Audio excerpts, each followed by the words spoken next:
আমার মতন পাপী এই জমিনের ভিতরে আর কেউ নাই, আমার মতন গুনাহগার আর কেউ নাই, এমন কোনো গুনাহ নাই যা আমি করি নাই। সন্তানরা রে, আমার যদি মৃত্যু হয়ে যায়, আমি তো জানি একজন রব আছে, রবের কাছে আমাকে যেতে হবে। এই গুনাহের চেহারা নিয়ে আমি কিভাবে যাব? তোরা একটা কাজ করিস, তোরা আমার মৃত্যুর পরে আমার শরীরটাকে, আমার হাড় মাংস সব একসাথে তোরা পুরায়া ছাই বানিয়ে ফেলবি। এটা আপনারা শুনছেন এরকম কথা? এটাকে আমরা কাল্পনিক ঘটনা মনে করতাম, বুখারী শরীফের হাদিস এটা। এই বাবা বলতেছে, সন্তানরা তোমরা আমার পুরা বডিটাকে এভাবে আগুনে পুড়ে ছাই বানাবা। ছাই বানানোর পরে একটা অংশ তোমরা বাতাসে উড়িয়ে দিবা, আরেকটা অংশ তোমরা এভাবে পাহাড়ে ছড়াইয়া দিবা, আরেকটা অংশ তোমরা এইভাবে সমুদ্রের ভিতরে তোমরা ছেড়ে দিবা, যেন আমার রব আমাকে খুঁজে না পায়। জোরে বলেন না আল্লাহু আকবার। কিন্তু বান্দা এটা জানে না, রবকে ভয় করে।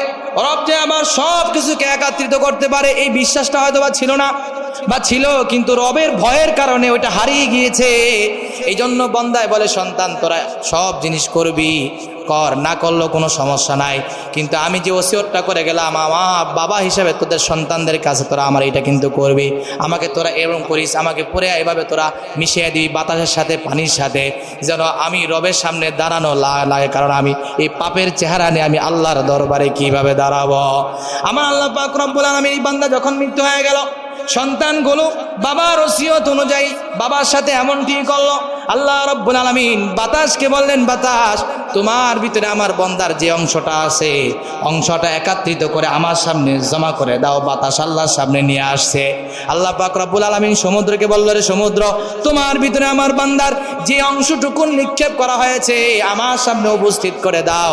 সমুদ্র জমা করে উপস্থিত করা হলো। এবার আল্লাহ তাআলা বললেন, কোন বান্দারে তুমি মানুষ হয়ে যাও। জোরে বলেন আল্লাহু আকবার। এবার বান্দা মানুষ রূপে আল্লাহর সামনে দাঁড়িয়ে গেল। এবার বান্দাকে আল্লাহ তাআলা বলেন, এই বান্দা বল, এমন তুই কেন করেছিস? তুই মনে কর, তুই কি জানোস না যে আমি আল্লাহ তাআলা তোকে এভাবে জমা করতে পারি, একত্রিত করতে পারি? বলে, হ্যাঁ আল্লাহ জানতাম, কিন্তু আমার ভয় এত বেশি ছিল। রব্বি খশিতুকা, ও আল্লাহ তোমার ভয় এত বেশি ছিল যে তুমি যে একত্রিত করতে পারবা এইটাও আমি ভুলে গেছি। জোরে বলেন আল্লাহু আকবার। আল্লাহ তাআলা বলতেছেন, সত্যি বলতেছ? তুমি আমার ভয়ের কারণে এমন করছো? হ্যাঁ আল্লাহ, আমি তোমার ভয়ের কারণে এমন করেছি। এবার আল্লাহ তাআলা বলেন, বান্দা তুমি যদি সত্যি আমার ভয়ে যদি এমন করে থাকো, যাও যাও, গফার লাকা জানবি, বান্দারে তোর জিন্দেগির সব গুনাহ খাতা মাফ করে তোরে জান্নাতি বানায় দিলাম। জোরে বলেন আল্লাহু আকবার। আল্লাহ পাক রব্বুল আলামিন যদি সেদিন আমাদেরকে মাফ করে দেন, এর চেয়ে বড় পাওয়ার আমাদের কিছু নেই। কথা বলেন ঠিক কি না? এই জন্য আল্লাহ তাআলাকে সর্বোচ্চ ভয় করার চেষ্টা করে। আল্লাহকে যে বান্দা ভয় করবে, আল্লাহ তাআলা তাকে মাফ করে দিবে। এই যে বুখারী শরীফের এই ঘটনা দিয়ে আল্লাহ তাআলা আমাদেরকে বুঝাই দিয়ে চাইছেন, বান্দা তুমি সর্ব অবস্থায় আমি আল্লাহকে ভয় করে চলো, আমি আল্লাহ তাআলাকে ভয় করে চলো, আমি আল্লাহ তোমাকে মাফ করে দিব, ক্ষমা করে দিব। এই জন্য আল্লাহকে ভয় করা যাবে না ইনশাআল্লাহ। পৃথিবী না জানো আমি তো জানি, আমি কি পাপ করেছি হায়, আমার পাপের করলে বিচার, বাঁচার আমার নাই উপায়, দয়াময় তুমি মাফ করো আমায়, মাফ করো আমায়। জোরে বলেন আল্লাহুম্মা আমিন। আমি যে গুনাহগুলো করছি পৃথিবীর কেউ না জানলো, কে জানে? আল্লাহ। আল্লাহ যদি মাফ না করেন তাহলে আমাদের কোনো উপায় থাকবে না। এই জন্য নবী করিম সাল্লাল্লাহু আলাইহি ওয়াসাল্লাম বলছেন, যে ব্যক্তিকে আল্লাহ পাক রব্বুল আলামিন রমজান দিয়েছে কিন্তু গুনাহ ক্ষমাতে পারে নাই, সে বেশি ধ্বংস হয়ে যাক। আর আমরা দুনিয়াতে সফলতা মনে করি গাড়ি বাড়ি টাকা পয়সা ধন দৌলত, কিন্তু আল্লাহ তাআলা কি বলেন? ওমান যুহজিহা আনিন নারি ওয়া উদখিলাল জান্নাতা ফাকাদ ফাজ। মনে রাখো বান্দারা, তোমরা মনে করেছো দুনিয়াতে গাড়ি বাড়ি টাকা পয়সা আর মানুষ তোমার পেছনে যদি সফলতার স্লোগান দেয়, তুমি মনে করো যে সফলতা পেয়ে গেছো। না না না, আমি আল্লাহর দরবারে সফলতা হলো ওমান যুহজিহা আনিন নারি ওয়া উদখিলাল জান্নাতা, আমি যেই বান্দারে জাহান্নাম থেকে মুক্তি দিয়ে মাফ করে জান্নাতে দিব, সেদিন হবে বান্দার চূড়ান্ত পর্যায়ের সফলতা। কথা বলেন ঠিক কিনা? এর আগে কাউকে সফল বলার কোনো সুযোগ নাই। এই সফলতা আমার কি কাজে আসবে যে সফলতা আমি রবের কাছ থেকে ক্ষমা নিতে পারবে না, যে সফলতা আমি আল্লাহর কাছে মাপ পেতে পারবো না, যে সফলতা আমাকে জান্নাত পর্যন্ত পৌঁছে দিবে না, যে সফলতা আমাকে হাসরের ময়দানে বেইজ্জতি করবে, লাঞ্ছিত করবে, এই সফলতা আমাদের দরকার। সফলতা হবে মুক্তির সফলতা, যেদিন আল্লাহ মুক্তি দিবেন আমাদেরকে, যেদিন হাসরের ময়দানে আল্লাহ বলেন যা বান্দা তোরে মাফ করে দিলাম, এর চেয়ে বড় সফলতা আমাদের আর নাই। কথা বলেন ঠিক কিনা? এই মুক্তির জন্য আমাদের কতগুলো কাজ করতে হবে, যে কাজগুলো করলে আল্লাহ পাক রব্বুল আলামিন আমাদের মুক্তি দিবেন, মাফ করবেন, ক্ষমা করবেন। তার মধ্যে এক নাম্বার হচ্ছে আন্তরিকভাবে তওবা করা। তওবা আন্তরিকভাবে শব্দটা কেন আসছে? কারণ আমরা মুখে মুখে অনেক তওবা করি, কথায় কথায় তওবা করি। তওবা আমাদের একটা মুখের ভাষা হয়ে গেছে, একটা ফর্মালিটি রক্ষা করার জন্য আমরা বলে থাকি। একটা অপরাধ করছি, ভাই তবা তবা, আমি আর করব না, এই তবা না, তবা তবা তবা। অনেকে আবার আপনার মুখের ভিতরে চর মারে, তবা তবা তবা বলে, কি বলে না, এই তবা না, আন্তরিক তবা। আন্তরিক তবা হচ্ছে আমি যে গুনাহটা করেছি, এই গুনাহ এটাকে সর্বোচ্চ মহাপাপ মনে করা, আল্লাহকে ভয় করা, কখনো করব না বলে দৃঢ় প্রতিজ্ঞা করা। করা যাবে ইনশাআল্লাহ। এটাকে বলা হচ্ছে আন্তরিক তওবা। এই আন্তরিক তওবা যদি করতে পারি, মাফ করবেন কে? আল্লাহ তাআলা মাফ করবেন। আল্লাহ তাআলা বলেন ওয়াতুবু ইলাল্লাহি জামিআ, হে মানুষ সকল তোমরা সবাই তুবু ইলাল্লাহ, আল্লাহর দরবারে তওবা করো, আল্লাহর দিকে তোমরা ফিরে আসো, আল্লাহ তাআলার কাছে তোমরা ক্ষমা চাও, আল্লাহ তাআলার কাছে মাপ চাও। কারণ আল্লাহ ছাড়া তোমার তওবা গ্রহণ করার, কবুল করার মালিক পৃথিবীতে আর কেউ নাই। কথা বলেন ঠিক কিনা? আল্লাহ ছাড়া কেউ আমাদের মাফ করতে পারবে না। তুবু ইলাল্লাহি জামিআ, সবাই আল্লাহর দিকে ফিরে আসো, আল্লাহর কাছে তওবা করো, আল্লাহর কাছে তওবা করো। নবী করিম সাল্লাল্লাহু আলাইহি সাল্লাম বসে আছেন, এমন সময় কয়েকজন এখনো মুসলমান হয়নি, অথবা মুসলমান হয়েছেন কিন্তু মনের ভিতরে সন্দেহটা হচ্ছে যে আমরা যে পাপগুলো করেছি, আমরা যে এত বড় পাপী, আইয়ামে জাহিলিয়াতের যুগে এমন কোনো কাজ নাই যেটা আমরা করি নাই, আল্লাহ কি আমাদের মাফ করবেন কিনা? পয়গম্বর আরবি সাল্লাল্লাহু আলাইহি সাল্লামের দরবারে বসে বসে যখন এরকম কথাগুলো বলতেছে, আল্লাহ পাক রব্বুল আলামিন কোরআন আয়াত অবতীর্ণ করে দিলেন, কুল ইয়া ইবাদিয়াল্লাযীনা আসরাফু আলা আনফুসিহিম লা তাকনাতু মির রাহমাতিল্লাহ ইন্নাল্লাহা ইয়াগফিরুয যুনুবা জামিআ ইন্নাহু হুয়াল গফুরুর রহিম। আল্লাহ রাব্বুল আলামিন পয়গম্বরের মাধ্যমে জানিয়ে দিলেন, পয়গম্বর আপনি জানিয়ে দেন আমার যেই বান্দারা, আমার কোনো বান্দা বান্দিরা যেন আমি আল্লাহ পাক রব্বুল আলামিনের রহমত থেকে নৈরাশ না হয়। আমি আল্লাহ পাক রব্বুল আলামিন ইয়াগফিরুয যুনুবা জামিআ, বান্দার সব গুনাহ ক্ষমা করার সক্ষমতা আমি আল্লাহ তাআলা রাখি। বলেন আল্লাহু আকবার। সব গুনাহ, ছোট থেকে ছোট, বড় থেকে বড়, সব গুনাহ ক্ষমা করার সক্ষমতা কেবল আমি আল্লাহ পাক রব্বুল আলামিন রাখি। আর এখানে আল্লাহ পাক রব্বুল আলামিন কি শব্দ ব্যবহার করেছেন দেখেন, কুল ইয়া ইবাদিয়াল্লাযীনা আসরাফু, কুল ইয়া আইয়ুহাল্লাযীনা আমানু। আল্লাহ তাআলা মুমিনদেরকেও ডাকেন নাই, আল্লাহ তাআলা মুসলমানদেরকেও ডাকেন নাই, মানুষ শব্দ আল্লাহ তাআলা বলেন নাই। আল্লাহ তাআলা বলেছেন কুল ইয়া ইবাদিয়াল্লাযীনা আসরাফু, ও নবী আমার ওই সমস্ত বান্দাদের আপনি বলে দেন যারা নিজেদের নফসের উপরে জুলুম করেছে। কারণ মুমিন বললে শুধু মুমিন হয়ে যাবে, মুসলমান বললে শুধু মুসলমান না, খাস হয়ে যাবে। আল্লাহ ইবাদ শব্দ, বান্দা শব্দ ব্যবহার করেছেন ছোট বড়, বৃদ্ধ, মুসলিম অমুসলিম, ইহুদি খ্রিস্টান, সবাই এই বান্দার ভিতরে শামিল। কথা বলেন ঠিক কিনা? আমরা মুসলমানরাও আল্লাহর বান্দা, কাফেররাও আল্লাহর বান্দা, ওরা হচ্ছে আল্লাহর নাফরমান বান্দা। আর আমরা দাবি করতে পারি ফরমাবরদার বান্দা, মানে চেষ্টা করি আল্লাহ তাআলাকে মানার জন্য। সবাই বান্দা, আল্লাহ এই সব বান্দাদেরকে মাফ করার জন্য ইবাদ শব্দ ব্যবহার করছেন। অর্থাৎ কোনো ইয়াহুদি, কোনো খ্রিস্টান, হিন্দু, অমুসলিম, কাফের, বেদিন, হ্যাঁ, তারা যে কোনো মুহূর্তে যদি রবকে ডাকে, রব সাড়া দিবেন। কথা বলেন ঠিক কিনা? বান্দা আল্লাহকে ডাকতে দেরি, আল্লাহ তার ডাকে সাড়া দিতে দেরি করবেন না। এই জন্য আল্লাহকে ডাকা যাবে তো ইনশাআল্লাহ, খালেস তওবা করা যাবে তো ইনশাআল্লাহ। তো তওবা নিয়ে আলোচনা করলে অনেক সময় লাগবে। আমি শুধু পয়েন্টগুলো বলবো, যেই পয়েন্টগুলোর মাধ্যমে আমরা, যে কাজগুলো করার মাধ্যমে আমরা আল্লাহ তাআলার ক্ষমা পাবো। তাহলে 1 নম্বরে গেলেও কি বলেন? আল্লাহ তাআলার কাছে আমরা আন্তরিকভাবে তওবা করব। রাজি আছি ইনশাআল্লাহ? কারণ আল্লাহ পাক রব্বুল আলামিন বান্দাকে চান মাফ করার জন্য, ক্ষমা করার জন্য। আল্লাহ তাআলাকে চান বান্দা তওবা করুক, আমি চাই। এই জন্য হাদিসের ভিতরে আসছে, আর আবু মুসা আল আশআরী রাদিয়াল্লাহু আনহু বলেন, ইন্নাল্লাহা ইয়াবসুতু ইয়াদাহু বিল্লাইলি লিয়াতুবা মুসিআন নাহার। আল্লাহ পাক রব্বুল আলামিন রাতের বেলায় ক্ষমার হাত বাড়ায়া দেন। কারা কারা দিনের বেলায় গুনাহ করেছো বান্দা, আমি আল্লাহ পাক রব্বুল আলামিন রাতের বেলায় তোমাদের কাছে আমি আল্লাহ ক্ষমার হাতটা বাড়ায়া দিলাম। দিনের বেলায় যারা গুনাহ করে বেড়াইছো, আমি আল্লাহর কাছে ক্ষমা চাও, আমি আল্লাহ তাআলা তোমাদের মাফ করে দেব। বলেন সুবহানাল্লাহ। এরপর আল্লাহ পাক রব্বুল আলামিন দিনের বেলা আল্লাহ রব্বুল আলামিন ক্ষমার হাতটা বাড়ায় দেন বান্দারে।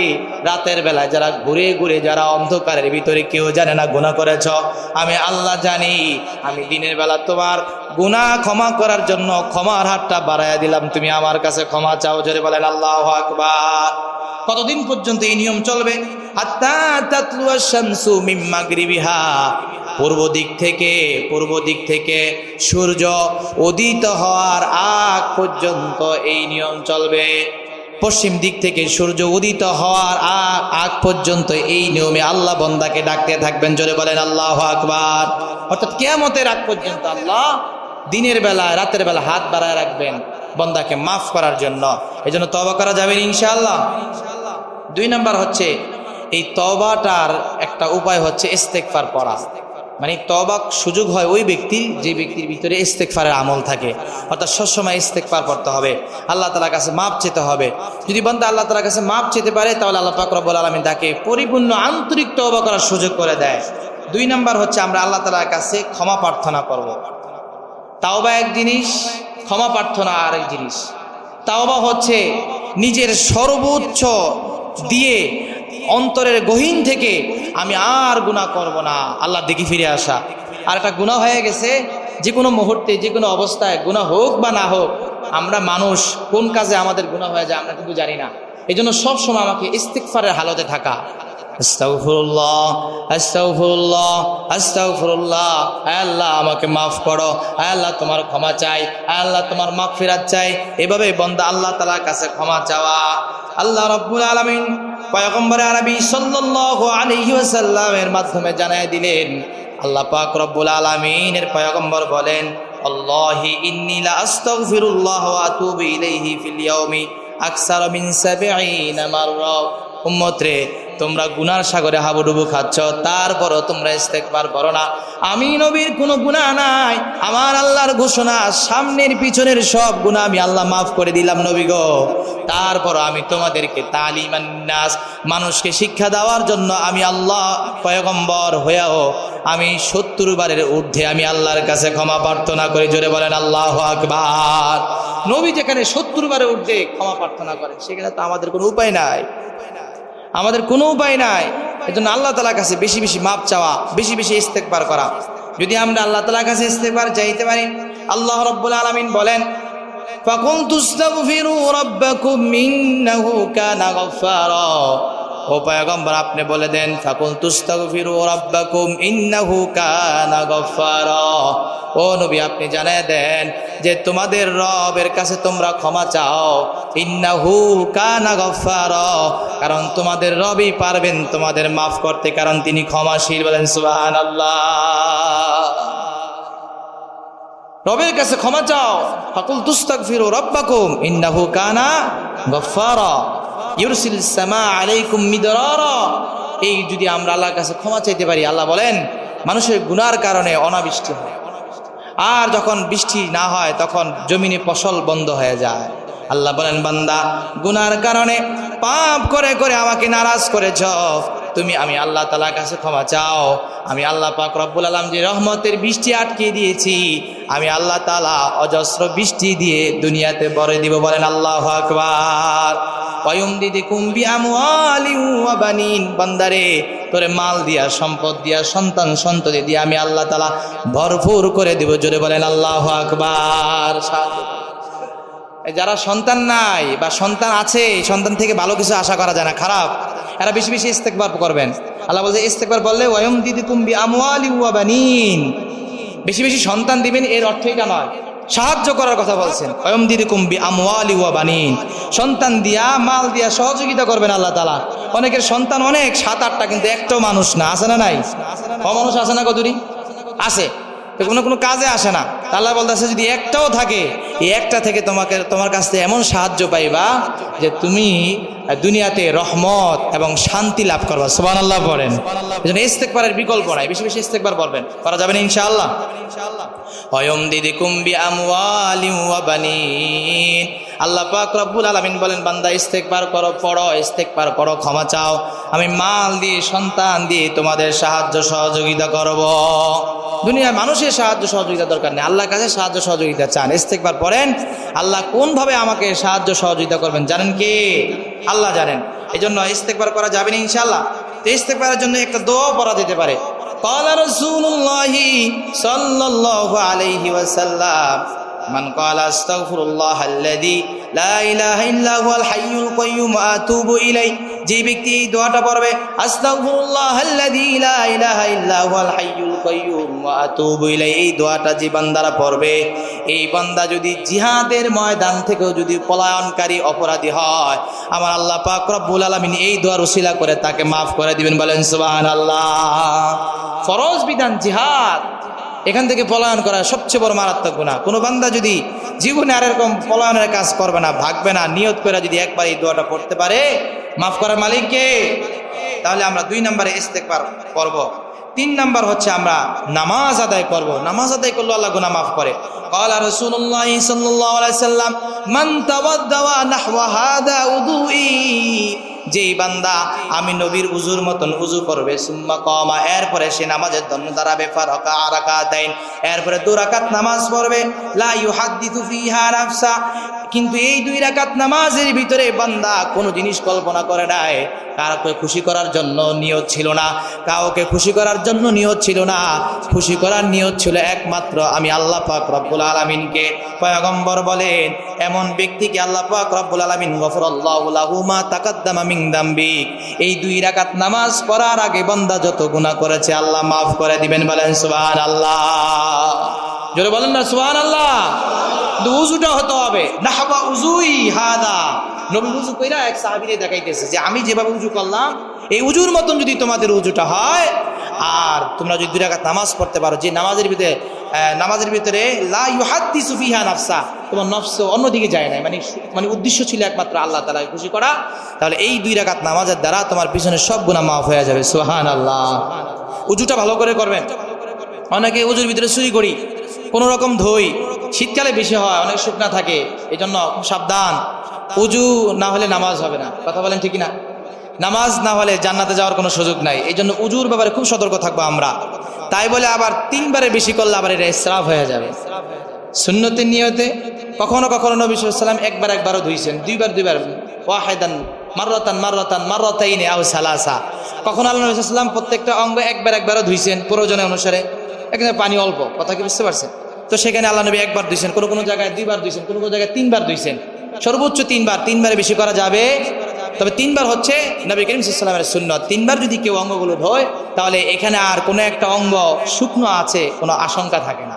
এই জন্য প্রত্যেকটা অঙ্গ আমরা 3 বার করে ধৌত করবো। রাজি আছি ইনশাআল্লাহ? এই জন্য আমরা আল্লাহ পাক রব্বুল আলামিনের কাছে 3 নম্বরে ক্ষমা পাওয়ার জন্য নামাজ আদায় করব। আর আপনারা জানেন এখানে ক্ষমার একটা ব্যাখ্যা আছে। যখন কোনো বান্দা নামাজ পড়বে, এই নামাজ তারে প্রত্যেক অশ্লীল এবং খারাপ কাজ থেকে বিরত রাখে।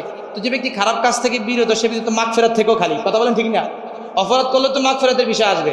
এই জন্য নামাজ পড়তে হবে আমাদেরকে। নামাজ পড়লে আল্লাহ পাক রব্বুল আলামিন আমাদেরকে মাফ করবেন। 4 নাম্বার, আল্লাহর ক্ষমা পেতে হলে আমাদেরকে দান সদকা করতে হবে। আর সদকাতু, সদকা করতে হবে, দান করতে হবে, আল্লাহর রাস্তায় নিজের সামর্থ্য অনুযায়ী খরচ করতে হবে। ক্বালা রাসূলুল্লাহি সাল্লাল্লাহু আলাইহি ওয়াসাল্লাম ওয়াস-সাদাকাতু তুতফিউল খতিয়াতা কামা তুতফিউল মাউন নারা। পয়গম্বর আরবি সাল্লাল্লাহু আলাইহি ওয়াসাল্লাম বলে, উম্মত রে, তোমরা যদি দান সদকা করতে পারো, এই দান সদকার মাধ্যমে আমার আল্লাহ পাক রব তোমাদের গুনাহগুলোকে এমনভাবে মাফ করে দেয় যেমন আগুন পানিকে, যেরকম পানি আগুনকে নিভে দেয়। জোরে বলেন আল্লাহু আকবার। পানি যেরকম আগুনকে নিভে দেয়, ঠিক তদ্রূপভাবে তোমাদের গুনার আগুনকেও নিভে দেয় তোমাদের সদকাগুলো, তোমাদের দানগুলো। সুবহানাল্লাহ পড়েন। এই জন্য আমরা দান সদকা করবো। রমজান মাসে তো আরো সব বেশি বেশি করে দান করব। এই সদকা আবার 3 প্রকার। হ্যাঁ, একটা হচ্ছে আপনার জাকাতুন নাফস, অন্তর পরিষ্কার করা। এটা কোরআন সুন্নাহকে অনুসরণ করতে হবে, বড় বড় আল্লাহর ওলিদের কাছে যেতে হবে। যারা কোরআন সুন্নাহ ভালো বোঝেন তার কাছে গেলে আমার ভিতরে পরিবর্তন আসবে।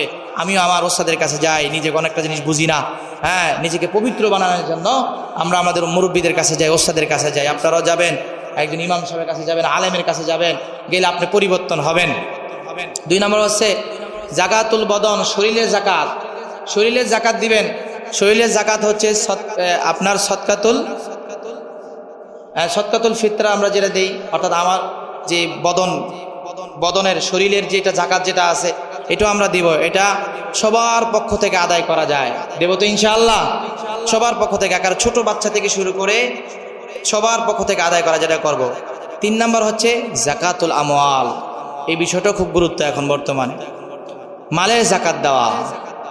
মালের জাকাত দেওয়া। অনেকের টাকা পয়সা আছে, ধন সম্পদ আছে, মালের জাকাত দেয় না, মনে করে কমে যাইব, বখিল। না না না, জাকাত না দেওয়ার কারণে তোমার মাল আরো ধ্বংস হবে। কথা বলেন ঠিক কি না? যারা জাকাত দেয় না তাদের মাল ধ্বংস হয়ে যায়। কোন দিক দিয়ে ধ্বংস হয়ে যায় সে টেরও পাবে না যে ধ্বংস হয়ে যাচ্ছে, কিন্তু সে দেখতেছে অনেক কোটি কোটি টাকা তারা আছে, কিন্তু না না না, যা দেখেন শান্তি নাই, ঘরের ভিতরে আছে না নাই।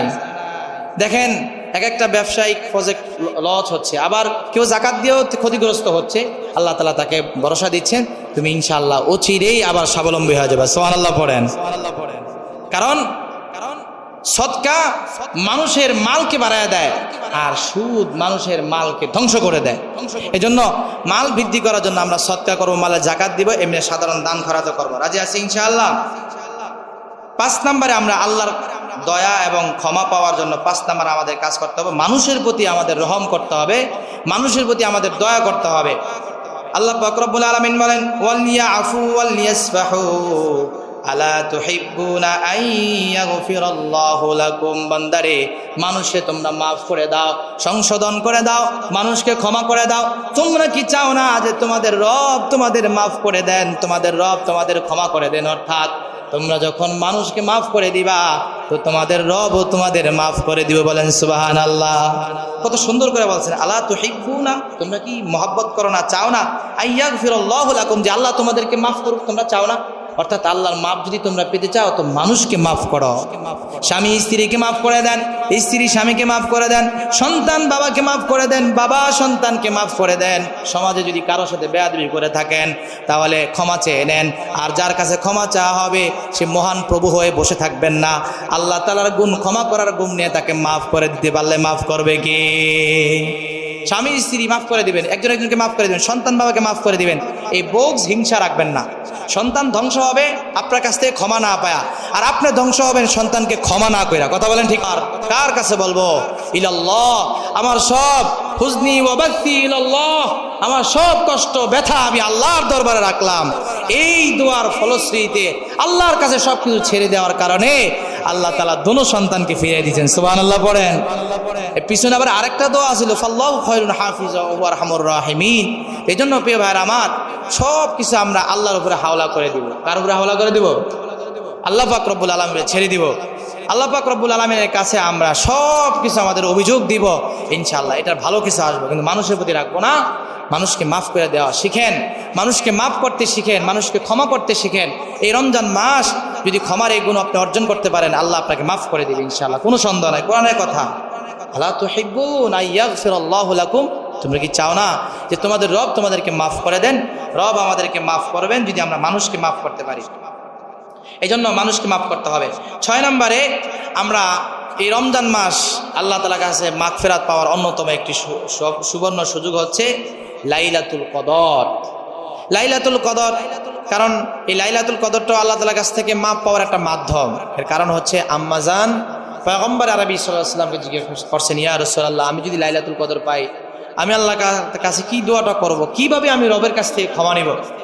তখন পয়গম্বর আরবি সাল্লাল্লাহু আলাইহি ওয়াসাল্লাম বললেন, ও আয়েশা, কুলি আল্লাহুম্মা ইন্নাকা আফুউন তুহিব্বুল আফওয়া ফাআফু আন্না। আয়েশা রে, তুমি যখন এই লাইলাতুল কদর পাইবা বা লাইলাতুল কদর পাওয়ার জন্য আল্লাহ তাআলার কাছে দোয়া করবা বা ওই রাত্রে তুমি দোয়া করবা, আল্লাহ ইন্নাকা আফুউন তুহিব্বুল আফওয়া ফাআফু আন্না, আল্লাহ তুমি ক্ষমা করতে পছন্দ করো, আমি গুনাহগার, তুমি আমাকে মাফ করে দাও। আল্লাহু আকবার বলে, এর চেয়ে সুন্দর দোয়া আর কিছুই হতে পারে না। এই জন্য এই দোয়াটা বেশি বেশি করে আমরা পড়ব, আল্লাহ তাআলার কাছে বেশি বেশি করে লাইলাতুল কদরে আমরা আল্লাহ তাআলার কাছে বেশি বেশি মাপ চাবো তো ইনশাআল্লাহ। আমরা ইনশাআল্লাহ এই 6টা কাজ করব। আরেকটি কাজ করব, আমরা সত্য কথা বলবো। বলেন, কি কথা বলবো? সত্য কথা বললে আল্লাহ তাআলা আমাদেরকে মাফ করবেন। আল্লাহ ওয়াদা করেছেন, ইয়া আইয়ুহাল্লাযীনা আমানুত্তাকুল্লাহ ওয়া কুলু কাওলান সাদীদা। আল্লাহ তাআলা বলেন, হে ঈমানদাররা, ভয় করো। ওয়া কুলু কাওলান সাদীদা, বান্দারে আমি আল্লাহ পাক রব্বুল আলামিনকে ভয় করে চলো। কখনো মানুষের সাথে তোমরা মিথ্যা বলে বেড়াও না, মিথ্যা কথা বলো না, সব সময় সত্য কথা বলো, কাউলে সাদিদ বলো, সত্য কথা বলো। এই সত্য কথার অনেকগুলো ব্যাখ্যা আছে। আমাদের ঢাকা শহরের মানুষ যারা আছে, যদি জিজ্ঞেস করা, ভাই নন্দীপাড়াটা কোন জায়গায়? সামনে সামনে সামনে সামনে, ওই যে আপনার এই সেই বাসাবু থেকেও যদি বলে সামনে, মিথ্যা হবে না, তবে মিথ্যা না হলে কওলে সাদিদ হয় না, সঠিক কথা হয় না। কথা বলেন ঠিকই না? তাকে বইলা দেওয়া, ভাই আপনি এখান থেকে একটা অটো করে একটু সামনে যাবেন, এরপরে বরাবর একটা পোল আছে, এখানে এইটাকে নন্দীপাড়া বলা হয়। কথা কি বুঝতে পারছেন নি? মানে একটু সুন্দর করে বলবেন আর কি, মিথ্যা হবে না, কিন্তু কওলে সাদিদ হবে না। মানুষকে সঠিক কথা সঠিক রাস্তাটা দেখাই দিতে হবে, বলে দিতে হবে। ঢাকা শহরে এই রোগটা আছে, মানুষ মানে বাঁচতে চায়, এটারও ঝামেলা আছে। বেশি কথা বলতে বলে আবার কোন ঝামেলা পড়ে যায়। কিন্তু ভাই ঝামেলায় পড়বেন, কিন্তু আপনি সঠিক রাস্তায় থেকে যদি ঝামেলায় পড়েন, হেফাজত করবেন কে? এখন একজনের সাথে বেশি কথা বলতে বলে বিপদে পড়তে পারি, তাই বলে আমি আমার ইসলাম মানা থেকে দূরে সরে যাব, এইভাবে সমাজ ধ্বংস হয়ে যাবে না।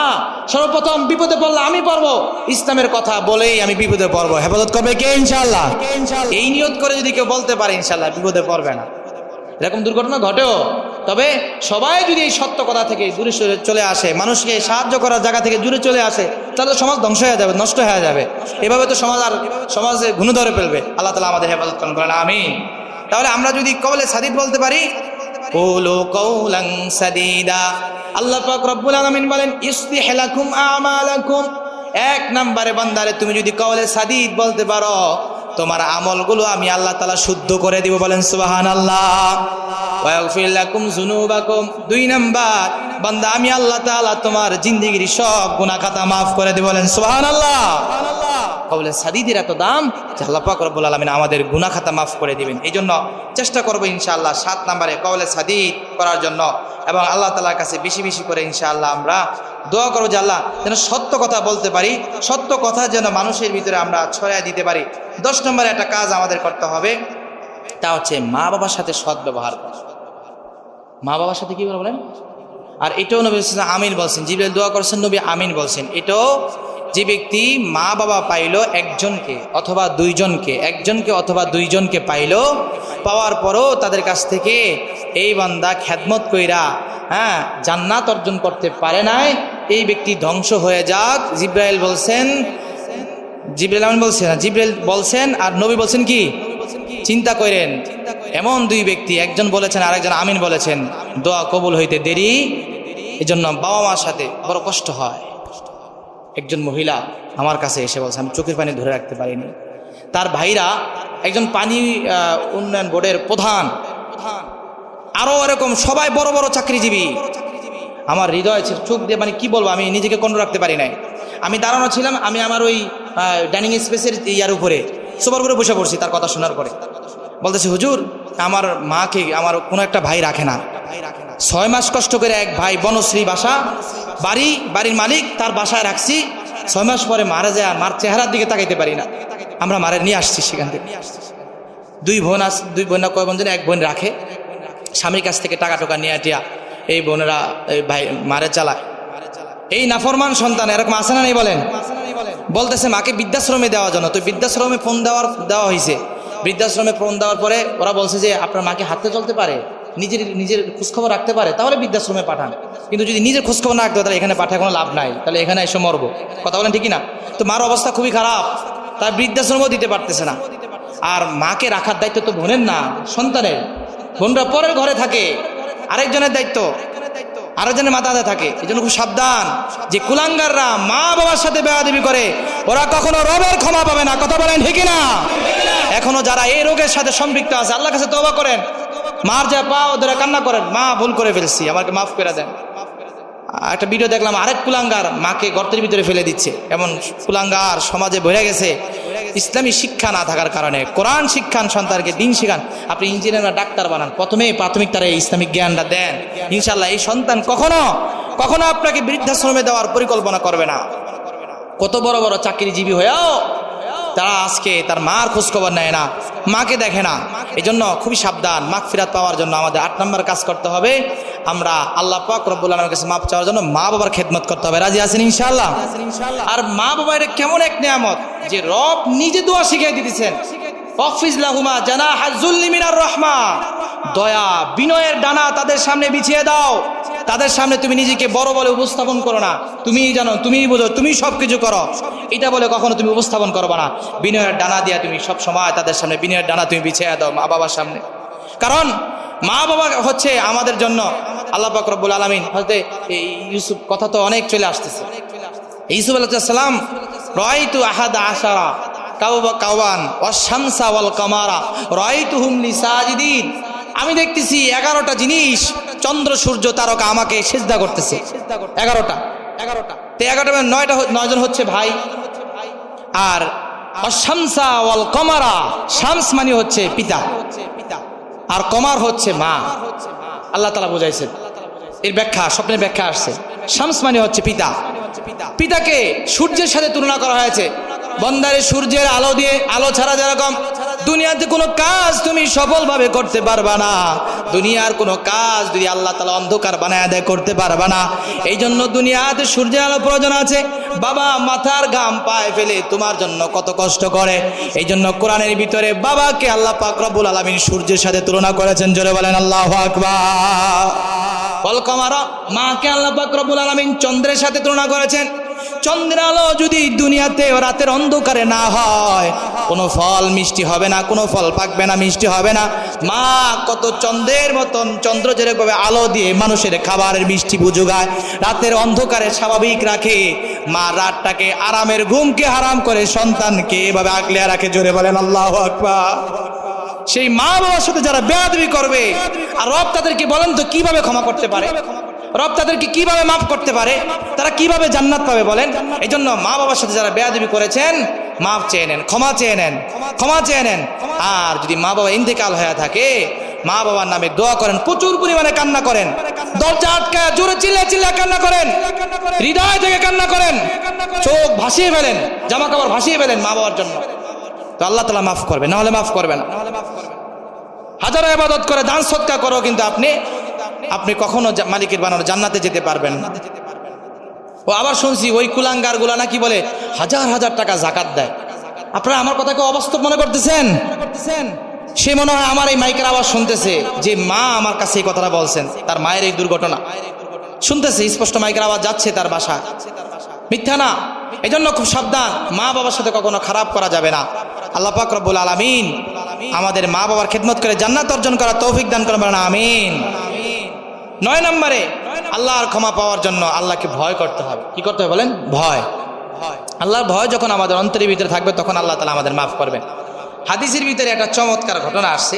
আমরা ছোটকালে এই ঘটনা যখন শুনতাম তখন মনে করতাম এটা মনে হয় যে বানানো বা কাল্পনিক কোনো ঘটনা, কিন্তু এটা যখন আমি হাদিস পাইলাম, বুখারী শরীফের হাদিস, 3481 নম্বর হাদিস। এই হাদিসটা আপনারা দেখবেন, নেটে চার্জ করলেও পাইবেন। এই হাদিসের ভিতরে আসছে এক বাবা তার সন্তানদেরকে মৃত্যুর আগে ওসিয়ত করতেছে, হে আমার সন্তানেরা, আমার মতন পাপী এই জমিনের ভিতরে আর কেউ নাই, আমার মতন গুনাহগার আর কেউ নাই, এমন কোনো গুনাহ নাই যা আমি করি নাই। সন্তানরা রে, আমার যদি মৃত্যু হয়ে যায়, আমি তো জানি একজন রব আছে, রবের কাছে আমাকে যেতে হবে। এই গুনাহের চেহারা নিয়ে আমি কিভাবে যাব? তোরা একটা কাজ করিস, তোরা আমার মৃত্যুর পরে আমার শরীরটাকে, আমার হাড় মাংস সব একসাথে তোরা পুরায়া ছাই বানিয়ে ফেলবি। এটা আপনারা শুনছেন এরকম কথা? এটাকে আমরা কাল্পনিক ঘটনা মনে করতাম, বুখারী শরীফের হাদিস এটা। এই বাবা বলতেছে, সন্তানরা তোমরা আমার পুরা বডিটাকে এভাবে আগুনে পুড়ে ছাই বানাবা। ছাই বানানোর পরে একটা অংশ তোমরা বাতাসে উড়িয়ে দিবা, আরেকটা অংশ তোমরা এভাবে পাহাড়ে ছড়াইয়া দিবা, আরেকটা অংশ তোমরা এইভাবে সমুদ্রের ভিতরে তোমরা ছেড়ে দিবা, যেন আমার রব আমাকে খুঁজে না পায়। জোরে বলেন না আল্লাহু আকবার। কিন্তু বান্দা এটা জানে না, রবকে ভয় করে। রব যে আমার সব কিছুকে একত্রিত করতে পারে, এই বিশ্বাসটা হয়তো বা ছিল না, বা ছিল, কিন্তু রবের ভয়ের কারণে ওইটা হারিয়ে গিয়েছে। এই জন্য বান্দায় বলে, সন্তান তোরা সব জিনিস করবি, কর, না করলেও কোনো সমস্যা নাই, কিন্তু আমি যে ওসিয়তটা করে গেলাম আমার বাবা হিসেবে তোদের সন্তানদের কাছে তোরা আমার এটা কিন্তু করবি। আমাকে তোরা এরকম করিস, আমাকে পরে এভাবে তোরা মিশিয়ে দিবি বাতাসের সাথে, পানির সাথে, যেন আমি রবের সামনে দাঁড়ানো লাগে। কারণ আমি এই পাপের চেহারা নিয়ে আমি আল্লাহর দরবারে কিভাবে দাঁড়াবো? আমার আল্লাহ পাক রব্বুল আলামিন, এই বান্দা যখন মৃত্যু হয়ে গেল, সন্তানগুলো বাবার ওসিয়ত অনুযায়ী বাবার সাথে এমনটি করলো। আল্লাহ রব্বুল আলামিন বাতাসকে বললেন, বাতাস তোমার ভিতরে আমার বন্দার যে অংশটা আছে, অংশটা একত্রিত করে আমার সামনে জমা করে দাও। বাতাস আল্লাহর সামনে নিয়ে আসছে। আল্লাহ পাক রব্বুল আলামিন সমুদ্রকে বলল, রে সমুদ্র, তোমার ভিতরে আমার বান্দার যে অংশটুকু নিক্ষেপ করা হয়েছে আমার সামনে উপস্থিত করে দাও। সমুদ্র জমা করে উপস্থিত করা হলো। এবার আল্লাহ তাআলা বললেন, কোন বান্দারে তুমি মানুষ হয়ে যাও। জোরে বলেন আল্লাহু আকবার। এবার বান্দা মানুষ রূপে আল্লাহর সামনে দাঁড়িয়ে গেল। এবার বান্দাকে আল্লাহ তাআলা বলেন, এই বান্দা বল, এমন টুটি কেন করেছিস? তুই মনে কর, তুই কি জানোস না যে আমি আল্লাহ তাআলা তোকে এভাবে জমা করতে পারি, একত্রিত করতে পারি? বলে, হ্যাঁ আল্লাহ জানতাম, কিন্তু আমার ভয় এত বেশি ছিল। রব্বি খশিতুকা, ও আল্লাহ তোমার ভয় এত বেশি ছিল যে তুমি যে একত্রিত করতে পারবা এইটাও আমি ভুলে গেছি। জোরে বলেন আল্লাহু আকবার। আল্লাহ তাআলা বলতেছেন, সত্যি বলতেছ?